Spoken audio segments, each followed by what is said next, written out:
Hey everyone, Richard Robbins here. I have your Toronto Real Estate Board update. It's actually Toronto Real Estate Regional Board update for 2021. I'm going to take you through the last 5 years of the total sales that have taken place. I'm also going to show you the average price of the last 5 years.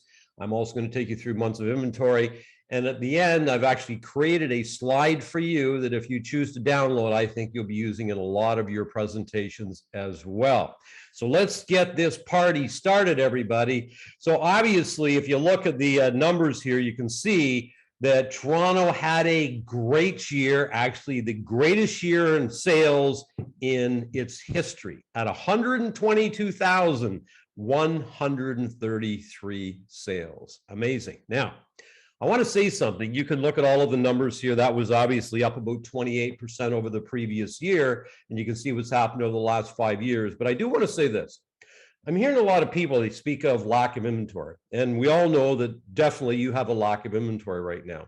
But some people relate a lack of inventory to a lack of sales. And there's no correlation. Because think about this. If you did 122,133 sales, which is 28% more than the year before, you had a lot of listings, you had to, because it takes a listing to cause a sale. Would you all agree? So if you look at these numbers, you got to realize that there was all kinds of listings came to the market last year, more than the year before, because look at the number of sales. So then where does the problem stem from? High buyer demand. Unbelievable buyer demand. There's buyers everywhere. Buyers are low-hanging fruit right now. Everybody wants to buy a house, right? So what we have to realize is that when we hear there's low inventory, it doesn't mean there's necessarily low sales. And these numbers indicate that is not the case. Now, do we need more inventory to deal with the amount of buyers? Yes. Would it be nice if the regulations are easier, that people could do more development? Yes. Are we having lots of immigration? Yes. So that is causing the buyer demand. But please understand that there's still an awful lot of sales that are taking place in the market. Now, here's something that I think you'll find interesting. In the first half of last year, you did 70,000 sales, and you only did 51,000, or let's say 52,000 in the second half. Now, it was a decrease of 26%. So it's sort of interesting because, it sort of gives us a snapshot of possibly how maybe it won't be quite as busy in maybe the first quarter, first half. It's still going to be great, by the way, but maybe not quite as busy as it was in the first quarter, first half of last year. Because let's think about what happened. If you go back and if you look at, say, the end of 2020, do you remember how busy it was in the second half of 2020?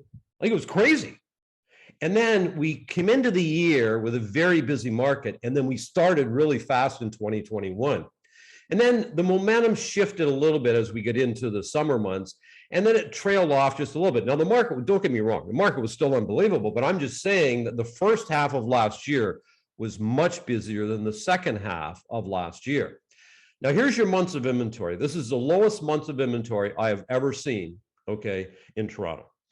So months of inventory determines supply and demand. It determines if prices are going up, prices are going down. Well, we know which way prices are going, right?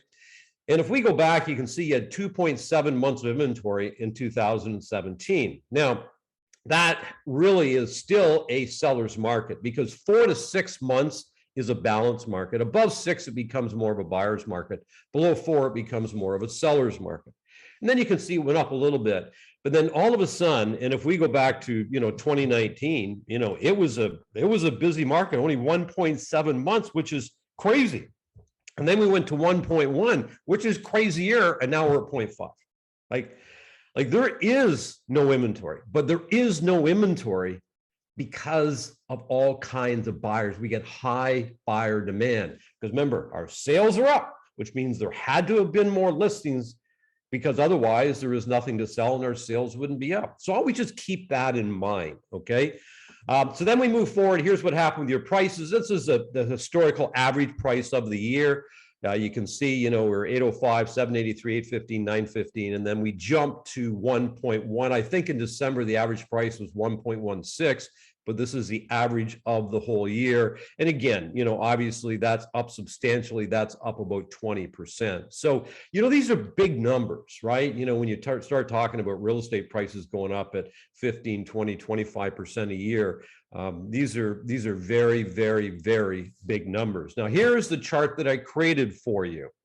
This is something that you could download and you could use on your presentations with buyers and with sellers. And basically what it is, it just gives you every month last year, it gives you the sales, it gives you the active listings, months of inventory, and average price and days in the market.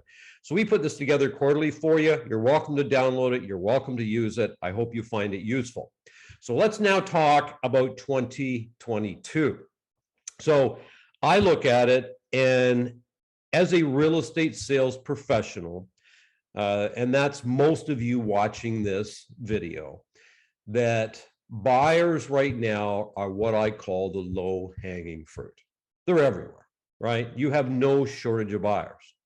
Now, what will many real estate sales professionals do when there's all kinds of buyers and a shortage of listings? What will they focus on? They'll go to the low-hanging fruit, which is buyers.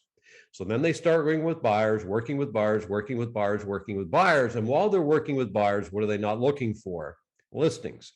So now they're working with all of these buyers, and we know you're getting multiple offers on pretty well everything right now. With 0.5 months of inventory, you're going to have a lot of multiples, if you know what I'm saying, which means if there's 20 offers, just as an example, there's one winner and 19 losers. That means your buyers can be disappointed many times, and you can be disappointed many times. Buyers are difficult to work with in this market.